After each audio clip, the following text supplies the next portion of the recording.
नमस्कार दोस्तों, स्वागत है आप सभी का हमारे आज के एक बहुत ही खास और बेहद भावुक वीडियो में। दोस्तों, आज की इस वीडियो के माध्यम से मैं आप सभी लोगों के सामने एक ऐसी घटना की पूरी कहानी सुनाने जा रहा हूं जिसे सुनकर आप भी एक सभी का इंसानियत और ईश्वर पर विश्वास और भी गहरा हो जाएगा। दोस्तों, यह कहानी है राजस्थान की, जहां सावन का पवित्र महीना शुरू होते ही पूरा माहौल हर हर महादेव की और जय शिव शंभू के जयकारों से गूंज उठता है। लाखों की संख्या में श्रद्धालु कांवड़िया जल को लेकर दूर दूर से शिवधाम की ओर बढ़ते हैं।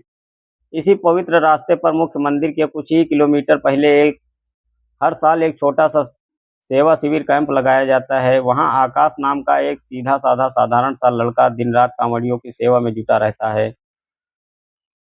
आकाश सुबह सूरज निकलने से पहले ही उठ जाता है, मटके भरकर ठंडा पानी रखता है, नींबू का शरबत तैयार करता है और छोटे छोटे गिलासों में सजाकर रख देता है। बिना थके बिना हारे वह आने जाने वाले हर एक श्रद्धालु की मदद करता है। अगर कोई बुजुर्ग कांवड़िया थक कर बैठ जाता है तो आकाश उन्हें सहारा देकर गांव में लाता, पानी पिलाता। किसी बच्चे के को चक्कर आ जाता तो वह अपनी जेब से निकलवा दवा निकलवा कर देता। अगर किसी के पैरों में छाले पड़ जाते तो वह बिना किसी के झिझक के उसके सामने झुककर उनके हाथों में मरहम लगाता था।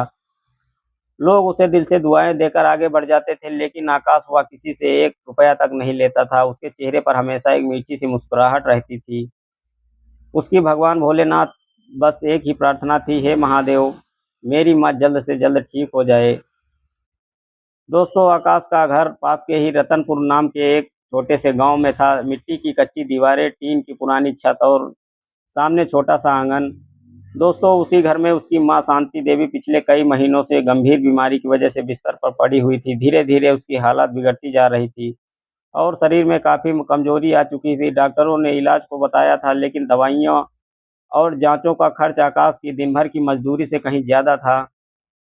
आकाश सुबह मजदूरी करने जाता था, जो थोड़े बहुत पैसे मिलते थे उससे माँ की दवा लाता था। शाम होते ही वह सीधे कांवड़ियों की सेवा शिविर पहुंच जाता था और देर रात घर लौटकर अपनी बीमार माँ के पैरों की मालिश करता था। माँ कई बार अपने बेटे की हालत देखकर रो पड़ती और कहती, बेटा तू दिन भर इतना भाग दौड़ करता है, थक जाता है, अब मेरी चिंता मत कर, मैं बिल्कुल ठीक हूँ। दोस्तों, लेकिन आकाश मुस्कुराकर उनका हाथ थाम लेता और कहता, माँ, जब तक तुम अपने पैरों पर फिर से खड़ी नहीं हो जाती या बेटा चैन से नहीं बैठेगा। दोस्तों, आकाश के पास धन दौलत नहीं थी, लेकिन अपनी माँ के लिए उनका प्यार और महादेव पर उनका भरोसा किसी खजाने से कम नहीं था। उधर दूसरी तरफ जयपुर शहर के सबसे बड़े उद्योगपतियों में से एक विक्रम सिंघानिया के आलीशान महल जैसे इस बंगले में सावन की तैयारियां चल रही थी। उनकी इकलौती बेटी अनामिका सिंघानिया ने एक बार एक ऐसी जिद पकड़ ली थी कि उसने किसी भी कल्पना नहीं की थी। अनामिका ने तय कर लिया था कि वह भी आम कांवड़ियों की तरह पैदल जल लेकर शिवधाम जाएगी। दोस्तों, उसके माता पिता विक्रम सिंघानिया ने उसे बहुत समझाया, बेटी, वहाँ लाखों लोगों की भीड़ होती है, रास्ते कठिन है, तुम्हें बहुत तकलीफ होगी। लेकिन अनामिका ने शांत मगर दृढ़ स्वर में कहा, पापा, मन्नत मैंने मांगी थी, इसलिए यह कठिन यात्रा मैं भी पूरी करूंगी। दोस्तों, आखिरकार परिवार को उसकी बात माननी पड़ी। सुरक्षा के लिए महंगी गाड़ियां, BMW और बॉडीगार्ड्स भेजे गए, लेकिन अनामिका ने साफ कह दिया था कि वह गाड़ी में नहीं बैठेगी। गाड़ी सिर्फ जरूरत का सामान लेकर पीछे पीछे चलेगी। अगले ही दिन अनामिका बेहद साधारण सूती कपड़े पहनकर कांवड़ उठाए हजारों श्रद्धालुओं के साथ पैदल चल पड़ी। दोस्तों, रास्ते में कोई अंदाजा भी नहीं लगा सकता था कि यह साधारण सी दिखने वाली लड़की करोड़ों की जायदाद की वारिस है। दोस्तों, यात्रा का तीसरा दिन था। कड़क धूप थी और सड़क पर तप रही थी। आकाश अपने शिविर के बाहर खड़ा होकर हर गुजरते श्रद्धालु को पानी पिला रहा था। तभी उसकी नज़र एक बूढ़ी औरत पर पड़ी जो गर्मी से बेहाल होकर सड़क किनारे बैठी थी। आकाश दौड़कर उसके पास गया, उन्हें छांव में बैठाया, पानी पिलाया और दवा दी। थोड़ी ही दूरी पर खड़ी अनामिका यह सब देख रही थी। उसने गौर किया कि आकाश के काम में ना कोई दिखावा था, ना कोई कैमरे की चमक, बस निस्वार्थ भाव था। तभी अचानक शाम ढलते ढलते काले बादल छा गए, तेज हवाएं चलने लगी और देखते ही देखते मूसलाधार बारिश शुरू हो गई।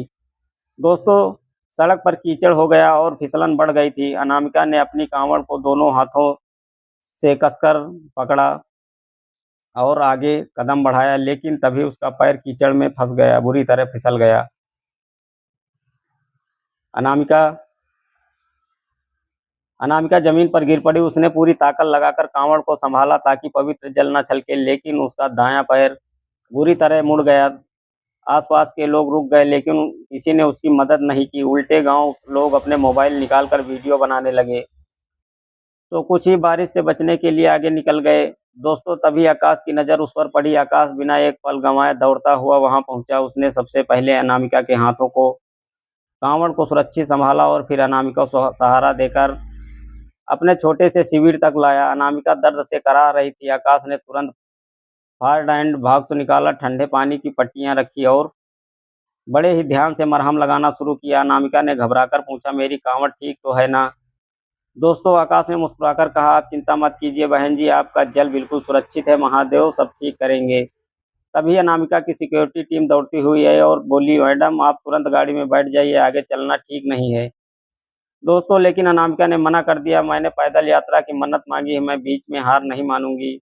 दोस्तों, आकाश के मन में उस लड़की के प्रति सम्मान और बढ़ गया। बारिश रुकने के बाद आकाश ने सभी कांवड़ियों के लिए गरम गरम चाय और गुड़ का इंतजाम किया। दोस्तों, जब सब खाना खा पी रहे थे, तब अनामिका ने अपने पर्स से पैसे निकालकर आकाश को देने चाहे, या लीजिए आपके इस शिविर के खर्चे के लिए। दोस्तों, आकाश ने दोनों हाथ जोड़ लिए और बड़े ही शांत स्वर में कहा, बहन जी अगर आप पैसे लेकर सेवा करूंगा तो मेरी भक्ति और मन्नत अधूरी रह जाएगी। अगर आपकी देने की इच्छा ही है तो किसी भूखे को खाना खिला दीजिएगा, मेरे लिए वही सबसे बड़ा सहयोग होगा। दोस्तों, अनामिका स्तब्ध रह गई। शहर में पढ़ी लिखी और पहली बार किसी गरीब को इतनी सहजता से पैसों को ठुकराते देखा था। दोस्तों, अनामिका की यात्रा पूरी हुई, वह शिवधाम पहुंची। उसने महादेव पर जल चढ़ाया, लेकिन मंदिर के सामने खड़े होकर उसने अपने लिए कुछ नहीं मांगा। उसकी आंखों में सिर्फ आकाश और उसकी बीमार माँ का चेहरा घूम रहा था। उसने हाथ जोड़कर प्रार्थना की, हे ईश्वर, जिस बेटे ने निस्वार्थ भाव से आपके भक्तों की सेवा की है, उसकी माँ को जल्द ठीक कर दीजिए। दोस्तों, मंदिर से बाहर निकलते ही अनामिका ने अपने मैनेजर को बुलाकर आदेश दिया कि आकाश और उसके परिवार के बारे में पूरी जानकारी निकाली जाए। अगले ही दिन मैनेजर ने आकर बताया, मैडम उस लड़के का नाम आकाश है, पिताजी बचपन में ही गुजर गए थे, घर में बूढ़ी और गंभीर रूप से बीमार माँ है। आकाश मजदूरी करके जो कमाता है उससे माँ का इलाज चलाता है और हर साल कांवड़ियों की सेवा करता है। दोस्तों, यह सुनते ही अनामिका का दिल भर आया। वह चुपचाप बिना किसी तामझाम के साधारण कपड़ों में आकाश के गांव रतनपुर पहुंची। अपनी महंगी गाड़ी गांव के बाहर ही छोड़ दी। जब वह आकाश के कच्चे घर के पास पहुंची तो दरवाजा आधा खुला था। अंदर का दृश्य देख अनामिका की आंखें नम हो गई। आकाश अपनी माँ को अपने ही हाथों से दलिया खिला रहा था, दवा दे रहा था और उसके पैर दबा रहा था। माँ कह रही थी, बेटा मेरे चक्कर में तेरी जिंदगी खराब हो रही है। दोस्तों, और आकाश का क्या कह रहा है, माँ तुम्हारी सेवा से बढ़कर मेरे लिए कोई धन नहीं है। दोस्तों, उधर अनामिका अंदर नहीं आई गई, वह चुपचाप लौट आई, लेकिन उसने गांव के सबसे बड़े डॉक्टर से मुलाकात की और आकाश की माँ के इलाज का पूरा खर्चा खुद उठाया, लेकिन एक शर्त पर कि आकाश को कभी उसका नाम न बताया जाए, इसे एक गुप्त दान रखा जाए। दोस्तों, अगले कुछ हफ्तों में चमत्कार होने लगा। बड़ी बड़ी दवाइयां आने लगी, शहर से विशेष डॉक्टर आने लगे। धीरे धीरे आकाश की माँ शांति देवी बिस्तर से उठकर बैठने लगी। आकाश इस अचानक हुए बदलाव से हैरान था। जब उसने डॉक्टर से पूछा तो डॉक्टर ने बस इतना कहा, किसी फरिश्ते ने तुम्हारी माँ के इलाज का जिम्मा उठाया है, तुम बस महादेव का शुक्रिया अदा करो। दोस्तों, जब माँ पूरी तरह ठीक हो गई तो डॉक्टर ने आखिरकार आकाश को सच बता दिया कि यह सब उसकी लड़की अनामिका ने किया है, जिसकी तुमने सावन में मदद की थी। दोस्तों, आकाश ने दिल में कृतज्ञता का समंदर उमड़ पड़ा। उसने ठान लिया कि वह उस लड़की को धन्यवाद कहने जरूर जाएगा। उसने गांव वालों को कुछ उधार पैसे लिए और जयपुर के लिए ट्रेन पकड़ी। दोस्तों, जयपुर पहुंचकर जब आकाश अनामिका के पिता की विशाल कंपनी के ऑफिस पहुंचा तो दरवाजे पर मौजूद गार्ड्स ने उसके फटे पुराने और साधारण कपड़ों को देखकर उसे अंदर जाने से रोक दिया। दोस्तों, आकाश ने विनम्रता से कहा, मुझे सिर्फ अनामिका जी को धन्यवाद कहना है और मैं चला जाऊंगा। दोस्तों, तभी अनामिका की नज़र उस पर पड़ी। वह खुद बाहर आ गई, आकाश को सम्मान के साथ अंदर ले गई। आकाश ने अपने साथ लाया हुआ मंदिर का प्रसाद अनामिका को दिया। वहां खड़े अनामिका के पिता विक्रम सिंघानिया ने जब आकाश की सादगी, ईमानदारी और उसकी पढ़ाई लिखाई के बारे में जाना तो वो बेहद प्रभावित हुए। विक्रम सिंघानिया ने कहा, आकाश, तुम्हारी ईमानदारी और तुम्हारी नीयत देखकर मैं चाहता हूं कि तुम अब हमारी कंपनी में काम करो। दोस्तों, आकाश ने थोड़ी देर सोचने के बाद कहा, सर मैं काम करने के लिए तैयार हूं, लेकिन मेरी एक शर्त है। मैं अपनी माँ को अकेला छोड़कर कहीं नहीं रह सकता। जहां मैं रहूंगा वहीं माँ भी मेरे साथ रहेगी। दोस्तों, विक्रम सिंघानिया ने मुस्कुराते हुए कहा, जो बेटा अपनी माँ को नहीं छोड़ सकता वह मेरी कंपनी को कभी नहीं धोखा देगा। तुम्हारी माँ भी तुम्हारे साथ यहाँ शहर में रहेगी। दोस्तों, आकाश ने अपनी माँ को शहर बुला लिया। उसने कंपनी में एक छोटे कर्मचारी के रूप में काम करना शुरू किया। अपनी मेहनत और ईमानदारी से उसने कुछ ही महीनों में अपनी कंपनी का लाखों का नुकसान होने से दोस्तों, आकाश ने अपनी माँ को शहर बुला लिया। उसने कंपनी में एक छोटे कर्मचारी के रूप में काम करना शुरू किया। अपनी मेहनत और ईमानदारी से उसने कुछ ही महीनों में कंपनी का लाखों का नुकसान होने से बचाया। अपनी मीठी बोली से कई बड़े ग्राहकों को कंपनी में जोड़े रखा। उसकी लगन देखकर विक्रम सिंघानिया और अनामिका का दिल उसके लिए और भी सम्मान से भर गया। समय बीतता गया। आकाश की मेहनत ने उसे कंपनी के शीर्ष पदों तक पहुंचा दिया। अनामिका, जो आकाश के संस्कारों और निस्वार्थ स्वभाव पर पहले से ही अपना दिल हार चुकी थी, उसने अपने पिता से अपने दिल की बात कही। विक्रम सिंघानिया को भी आकाश जैसा दामाद पाकर बेहद खुशी हुई। दोस्तों, दोनों का विवाह धूमधाम से संपन्न हुआ। आकाश, जो कभी एक एक रुपए के लिए मोहताज था, अपनी अच्छाई और महादेव की कृपा से एक विशाल साम्राज्य का हिस्सा बन गया। दोस्तों, इस कहानी से हमें यह सीख मिलती है कि कर्मों का फल हमेशा लौट कर आता है। अगर आपकी नीयत साफ है, आप बिना किसी स्वार्थ के दूसरों की मदद करते हैं और अपने माता पिता की सच्ची दिल से सेवा करते हैं, तो ईश्वर किसी न किसी रूप में आपकी मदद करने जरूर आता है।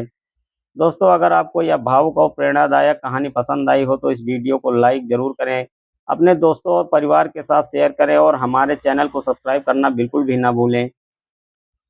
कमेंट बॉक्स में हर हर महादेव जरूर लिखें। मिलते हैं अगले वीडियो में, तब तक के लिए धन्यवाद।